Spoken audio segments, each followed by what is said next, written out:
¿Qué tal? Videotutorial número 16 del curso de Visual Web Developer y ASP.NET 2, en el que seguimos con nuestra aproximación a SQL Server y por extensión al lenguaje SQL. Seguimos con un tema que, aunque es cierto que un poco árido, es imprescindible para encarar luego con garantías la elaboración y el trabajo con nuestras propias bases de datos.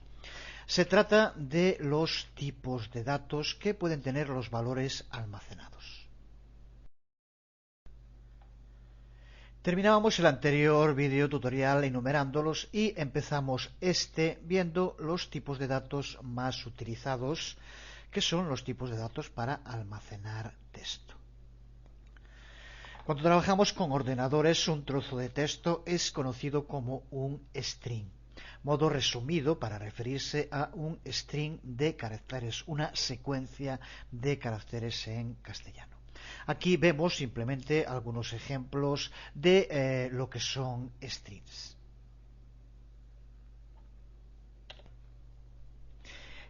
Como ya dijimos, también, por ejemplo, los números de teléfono, los números de la seguridad social, números de carnet de identidad, matrículas de coches, etcétera, etcétera, no son números de verdad cuando hablamos de tipos de datos. No son valores escalares, no se pueden sumar, no se pueden restar o dividir. Por eso deben ser almacenados como strings. En general, como el tipo denominado char, como veremos en un momento. No debemos almacenarlos como números, ya que si indicamos que el tipo de datos va a ser números, no podríamos, por ejemplo, usar ceros al comienzo.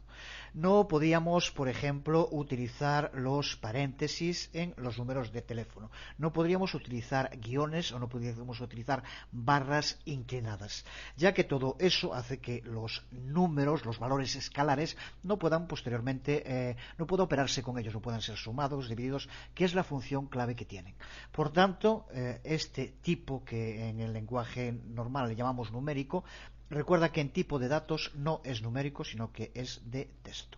Si queremos combinar letras y números, pues incluso con más razón tenemos que utilizar algunos de los tipos de datos de texto o string que vamos a ver ahora. Cuando hablamos de tipo de datos texto o strings, para empezar tenemos que indicar que como tipos de datos hay dos tipos básicos, que son los denominados de texto Unicode y los de texto no Unicode. Unicode y no Unicode para los puristas. Pero lo que nos interesa, porque en tipos de datos suele dar muchos problemas, es la diferencia que existe entre ellos. Para empezar, como vemos, una de las diferencias es el tamaño. El texto Unicode necesita 2 bytes o 16 bits, mientras que el texto no Unicode necesita solo 1 byte o 8 bits. Por tanto, usando un tipo de string no Unicode y considerando que en las bases de datos texto es lo que más se va a guardar, se puede ahorrar bastante espacio. Sin embargo, la razón que lleva a que cada vez se utilice más Unicode es que Unicode permite prácticamente utilizar todos los caracteres de todos los idiomas más conocidos, mientras que por su parte no Unicode solo permite los caracteres del idioma inglés. Significa, por tanto, en nuestro caso, que utilizando Unicode podemos utilizar acentos, tildes, mejor dicho, utilizar ñes, y en otros casos pues pueden utilizar caracteres de idiomas como el árabe o el chino, mientras que no Unicode solo permite los caracteres del idioma inglés. Creo que en nuestro caso no hay ni que decir cuál es el mejor y cuál es el que debemos utilizar. Es cierto que cada carácter ocupa el doble, pero es necesario y en general no es un aumento de tamaño considerable. Cuando definimos un campo en el que vamos a almacenar texto, además de tener que decidir si queremos utilizar Unicode o no Unicode, otra de las cosas que vamos a tener que determinar es el número de caracteres que va a tener ese campo de texto. Para empezar, determinar si el número de caracteres va a ser fijo o si va a poder tener un valor variable. Poner un número de caracteres fijo es mucho más eficiente cuando todos los valores que se van a almacenar en el campo van a tener siempre el mismo tamaño o son muy similares en cuanto a tamaño. Nos podemos referir, por ejemplo, a números de teléfono, a identificadores que sean del tipo, por ejemplo, ABC-123. Ahí siempre sabemos que va a haber un tamaño fijo de 7 caracteres. Pero en muchas ocasiones no tenemos un modo de poder predecir cuántos van a ser los caracteres que va a almacenar un campo de texto. Por ejemplo, si almacena lo que los usuarios van a escribir en un formulario, es imposible saber el número total de caracteres que se van a escribir. Aunque por razón de economía de espacio, recuerda que cada uno de los caracteres va a tener un tamaño en bytes que ocupa en nuestra base de datos, pues lo que tenemos que hacer es intentar que, aunque sea variable, el número máximo de caracteres sea lo más cercano posible al número máximo que vaya a escribir el usuario. Por tanto, si te fijas a la hora de determinar un tipo de datos para el texto que queremos escribir, podemos determinar que sea un tipo de texto Unicode o no Unicode. Y podemos también determinar si queremos que su tamaño sea fijo o variable. Esto, por tanto, uniendo estas dos posibilidades, hace que existan 4 tipos principales de datos para almacenar texto. Como vemos aquí, para cada tipo, entre paréntesis, indicamos un número para saber el número de caracteres que va a tener. Cuando lo escribimos en una base de datos, existe un campo en el cual se tiene que indicar. Pero lo que nos interesa ahora, dependiendo del tipo de datos que utilicemos, su forma de almacenamiento va a ser distinta. Tenemos un primer tipo de dato string que se denomina char. Esto viene de carácter en inglés. Pero lo que indica char es que va a tener un tamaño fijo y el tipo de texto es no Unicode. Por lo tanto, aquí lo que tenemos que indicar es el número de caracteres que tiene que tener. Y char, por lo tanto, tamaño fijo y texto no Unicode. Es desde luego el que menos tamaño ocupa, porque son justo el número de caracteres que se va a usar, y al ser en no Unicode solamente ocupa un byte cada uno de los caracteres. Problema: que no se pueden utilizar los caracteres especiales, que en nuestro idioma, por ejemplo, como decíamos, son las tildes y las ñes. En algún caso nos puede servir si queremos, por ejemplo, secuencias de números o series que no contengan esos caracteres. Pero en general, para nuestro uso, se adapta mejor nchar, que es el que vemos aquí. Nchar, que por lo tanto es para tipo de dato string, que sigue teniendo un tamaño fijo, pero que usa texto Unicode. Por lo tanto, aquí podemos utilizar todos los caracteres de prácticamente todos los idiomas. Y como vemos, los otros dos tipos de datos string, varchar y nvarchar, que hacen referencia a los dos a tipos de datos string con tamaño variable. Y de nuevo, uno de ellos con texto no Unicode y otro con texto Unicode. Aquí en este caso n lo que va a indicar es el tamaño máximo que puede tener, que si es en texto no Unicode pueden ser hasta 8000 caracteres, si es en texto Unicode, que recuerda que ocupa el doble, hasta 4000 caracteres. Seguro que si has trabajado con bases de datos en ocasiones te has encontrado con tipo de datos que se llaman char, varchar, nvarchar. Pues la razón aquí la vemos. Y observa que también que para recordarlo es muy sencillo, ya que sigue siempre el mismo tipo de patrón.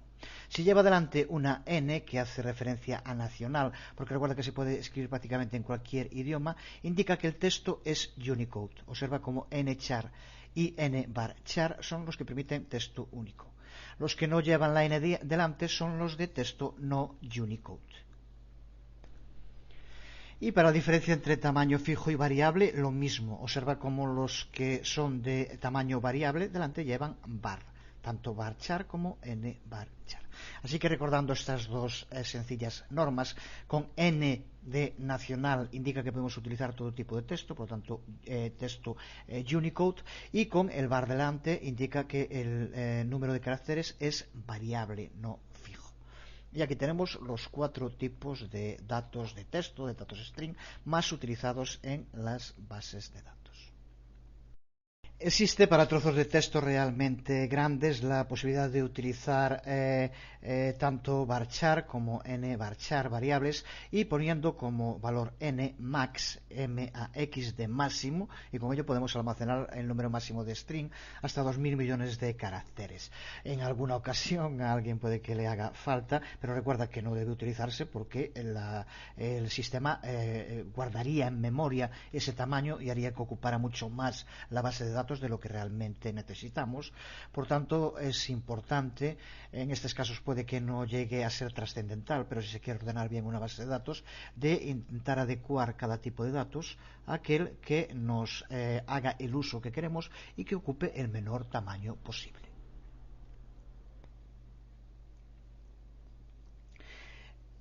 Como ya dijimos en varias ocasiones, en el mundo de los ordenadores, el término número usualmente se refiere a lo que se llaman también los valores escalares. Son valores que de forma real se puede llevar a cabo con ellos operaciones matemáticas. En general hablamos de cosas que son cantidades, pueden ser también cantidades de moneda, y no se refieren, por tanto, a tipos de datos, número, tal como lo que utilizamos en las conversaciones habituales, número de teléfono, número de tarjetas de código. Eso, cuando hablamos de bases de datos, no son números. De nuevo, igual que ocurría con los textos entre Unicode y No Unicode, también los números, los valores escalares, llegan en dos tipos básicos.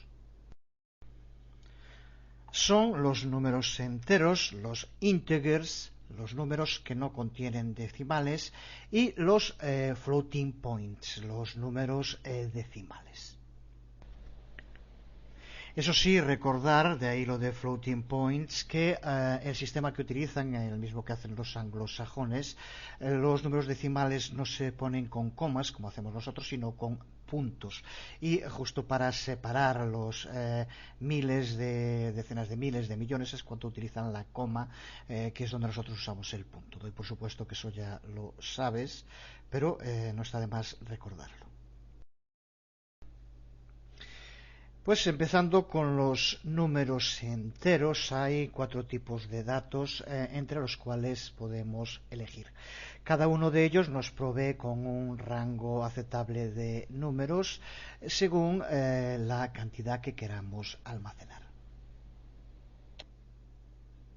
Observa que todos acaban en int, de integer, haciendo referencia a que se trata de números enteros, y la parte que lleva adelante hace referencia al tamaño, desde muy pequeños hasta grandes. Para números pequeños, entre 0 y 255 caracteres, el tipo de dato tinyInt puede adaptarse perfectamente. Para números intermedios, smallInt, de entre menos 32.768 para números negativos hasta 32.767. Int y big int, pues aquí también están marcados los valores. Recuerda que no es anecdótico utilizar uno u otro de los tipos de datos, también en el caso numérico, ya que según el que usemos ese espacio es el que va a reservar SQL y por lo tanto podemos ceñirnos al tamaño justo que necesitamos y de ese modo liberar el peso que va a ocupar nuestra base de datos y aligerar por lo tanto también su funcionamiento. En cuanto a los denominados floating points, los números decimales, podemos decir en castellano, existen también varios tipos de datos y el que más se utiliza de ellos es justo el que tiene el nombre de decimal. Aquí vemos un ejemplo de un número decimal Y cuando determinamos que va a ser este el tipo de datos a utilizar, podemos indicar dos valores. Uno de ellos se denomina precisión y otro se denomina escala. Cuando hablamos de precisión nos referimos al número total de dígitos que va a tener ese decimal, mientras que cuando hablamos de escala nos referimos al número de dígitos que va a estar a la derecha del punto decimal. Queda más claro viéndolo en este ejemplo, como vemos es 1, 2, 3, 4, punto 5, 6, 7, 8, pues su precisión es de 8, que es el número total de dígitos que lo forma, mientras que su escala es de 4, que es el número de dígitos que se encuentra a la derecha del punto decimal. El máximo que puede tener como precisión un decimal son 38, por tanto son el número máximo de dígitos que podemos escribir, mientras que la escala puede ir desde 0, no tener ningún dígito decimal, hasta el mismo número, lo que haría que todos fueran decimales a partir de 0, punto, el número que sea. Existen otros tipos de datos incluidos dentro de los denominados floating points. Aquí los vemos, numeric, float y real. No vamos a parar a ver cada uno de los tipos de datos porque nos eternizaríamos, pero sí que vamos a ver en la siguiente tabla todos estos tipos de datos en los que aparece tanto el tipo de datos como lo que almacena y el espacio que consume. Puedes parar el video tutorial para ver alguno en concreto y también irán en tres tablas en formato PNG junto con el video tutorial en las prácticas, estas tablas. Dentro de los que veíamos antes aparecía float y vemos aquí numeric. Observa cómo indica la precisión y la escala que se pueden utilizar. Y real, que decíamos que era el otro tipo de float points que podemos usar.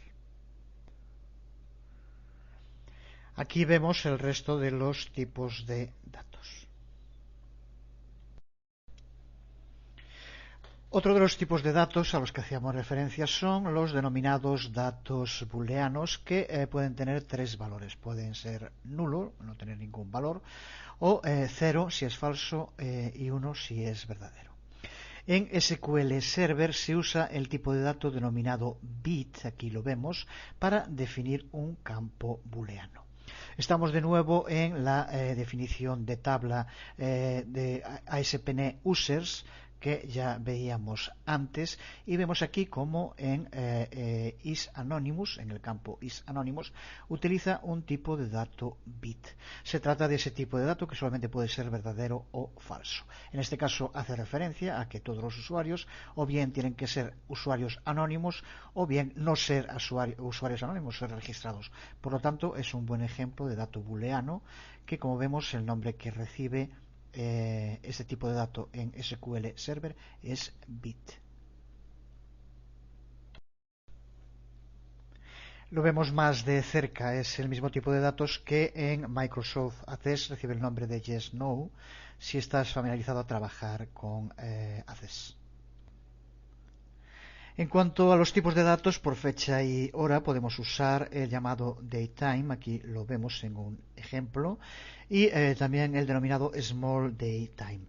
En la mayor parte de las ocasiones podemos usar el small datetime sin ningún problema, ya que sirve para cualquier fecha desde el 1 de enero del 900 hasta el 6 de junio del 2079. En el caso de datetime, que es el que usa aquí, el rango es mucho más amplio, desde mediados del siglo XVIII hasta el 1999.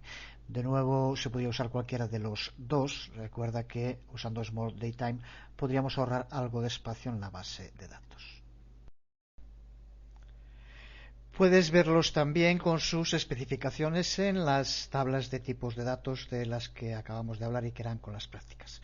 Pero vamos a cerrar este repaso por los tipos de datos principales haciendo referencia a uno que en esta tabla, por ejemplo, vemos usado dos veces. Se trata del tipo de datos llamado Unique Identifier, el identificador único. Se trata de campos que pueden almacenar lo que se denominan GIT, Globally Unique Identifier, que es un largo string de caracteres que se puede ver algo similar a lo que vemos aquí en estos dos campos, el de Application ID y el de User ID. Como vemos, un string largo que mezcla números y letras. Se trata de la tabla ya creada por el propio Visual Web Developer. Para ver esta vista de la tabla, recuerda, pulsa sobre la tabla en concreto, botón derecho y mostrar datos de la tabla. Para ver la definición de la tabla, la estructura, que es lo que veíamos antes, Open Table Definition, y para mostrar los datos, Show Table Date. Puede que una vez llegado hasta aquí te preguntes de dónde salen estos caracteres, este hilo de caracteres tan extraño, lo que se denominan los bits, como decíamos hace un momento. La Application ID es la identificación para nuestra aplicación y observa como para todos los usuarios es la misma, ya que todos forman parte de nuestra aplicación web, que es lo que define este campo. Y el User ID, que aquí vemos, es creado automáticamente cada vez que creamos una nueva cuenta de usuario, bien a través de la herramienta administrativa del sitio web o bien a través del control del Create User Wizard, los dos métodos ya utilizados muchas veces en el curso. ¿Qué es lo que significan estos valores que tienen los identificadores únicos? Pues absolutamente nada. Y esto es fundamental. Se trata de un valor creado aleatoriamente y que no tiene ningún tipo de significado. Pero lo que tiene de bueno es que nos garantiza que va a ser único.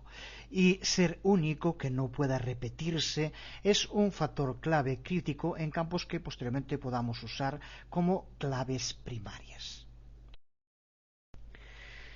En definitiva, se trata de algo muy similar a las matrículas de coches, a los números de carnet de identidad de la Seguridad Social, por poner algún ejemplo. No puede haber nunca dos números de ese tipo iguales. Por tanto, realmente, cuando hablamos del documento nacional de identidad, podemos decir que es la clave primaria que se usa en la base de datos del gobierno. Es un número que nos identifica exclusivamente a cada uno entre los millones de personas que tenemos documento nacional de identidad. Pues exactamente lo mismo ocurre con estos identificadores únicos, que posteriormente es lo que vamos a utilizar como clave primaria para poder enlazar tablas. Incluso en ocasiones cuando alguno de los campos incluye un dato que sabemos que va a ser único, pues por ejemplo el carnet de identidad de los usuarios, o en algún otro ejemplo, en libros, por ejemplo, el ISBN. Pero incluso en esos casos no se aconseja y se aconseja utilizar este tipo de identificadores únicos que es creado de forma aleatoria por la máquina, por el propio ordenador. Razón que si los carnets de identidad los escriben las personas, muy probablemente en algunos casos se puedan confundir y no sería nada raro que apareciera el mismo más de una vez, provocando conflictos y problemas con la base de datos. De este modo garantizamos, nos aseguramos que vamos a tener un identificador único para cada usuario, que se crea automáticamente cuando el usuario se registra. En resumen, por tanto, este campo User ID es un campo de los que se denominan GIT, asignado aleatoriamente a cada usuario y de forma automática. Cuando se crea una nueva cuenta, se crea el User ID para cada uno de ellos. Y se trata de un número de usuario que no puede cambiarse, incluso aunque el usuario cambie su nombre, el resto de los datos, el User ID va a tener que seguir siendo siempre el mismo, y esto nos garantiza que la base de datos va a tener una coherencia y sobre todo que la clave primaria, recuerda que un número de este tipo, un identificador único, no es de por sí clave primaria, pero la clave primaria siempre va a tener que ser única y por lo tanto se suele utilizar este tipo de identificadores únicos para posteriormente crear las claves que veremos también, por supuesto. Por tanto, cada vez que se crea una nueva cuenta de usuario, esa nueva cuenta automáticamente es asignada como un GIT, un identificador único.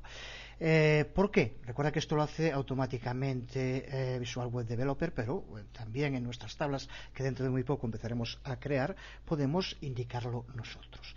Y esto ocurre así: para cada user se le va a dar un valor de user ID único, porque lo indicamos aquí en la columna de las propiedades. Pulsa sobre el campo del que quieres ver las propiedades y observa cómo aquí cambian según cuál sea el que tengamos seleccionado. Pulsamos sobre User ID, que es el que estamos haciendo referencia, aquí lo tenemos, y observa como aquí dentro de las propiedades generales aparece una Default Value o Binding y aparece New ID. New ID, aquí este valor es el que indica que para cada uno de los nuevos registros que se cree, aquí le dé un valor de identificador único nuevo. Sin embargo, observa como en el otro tipo de datos de identificador único que tenemos, que es el de Application ID, observa como aquí en Default Value o Binding no aparece indicado que le dé un nuevo ID. Porque, como decíamos, aquí le da un valor aleatorio, pero para todos igual. Es el identificador de nuestra aplicación web y que para todos los miembros tiene que ser el mismo valor. Vemos aquí como en este caso no aparece, a diferencia de lo que ocurre con User ID, el New ID, indicando que cambie para cada nuevo registro el valor. Vemos como en Application ID no aparece. En esta tabla, la aparición de Application ID le permite enlazarse con otra tabla, que es la tabla ASP.NET Applications, donde sí, en este caso, para cada aplicación, existe un identificador único distinto y actúa como clave primaria. Si abrimos esta aplicación y mostramos la definición de tabla, observa como aquí Application ID aparece como identificador único, pero además, si lo vemos aquí en propiedades, observa como en esta tabla sí aparece como default value New ID. Sin embargo, en ASP.NET Users se hace para enlazar con esa, y como vemos no es clave primaria. Pues con esto no hemos visto, desde luego, todos los tipos de datos que se pueden utilizar en SQL Server y en general en el tipo de lenguaje SQL. Pero sí los más utilizados, y para referencias futuras puedes utilizar las tablas a las que hacíamos referencia antes. No estaría tampoco de más tener un lenguaje de referencia de SQL cerca para en cualquier momento solucionar cualquier tipo de duda. Porque llegados hasta aquí, una vez entendido lo que son las bases de datos dentro de Visual Web Developer, como trabaja SQL Server, los distintos tipos de datos, pues ya estamos preparados para empezar a crear nuestras propias bases de datos y nuestras propias tablas configuradas personalmente. Será en el próximo vídeo tutorial, dejamos aquí este, y en el próximo empezaremos ya a elaborar nuestras propias tablas, nuestras bases de datos, ver cómo crear claves primarias y claves externas. De nuevo, creo que un tema de lo más interesante. Nada más, os habló Jesús Conde, nos vemos.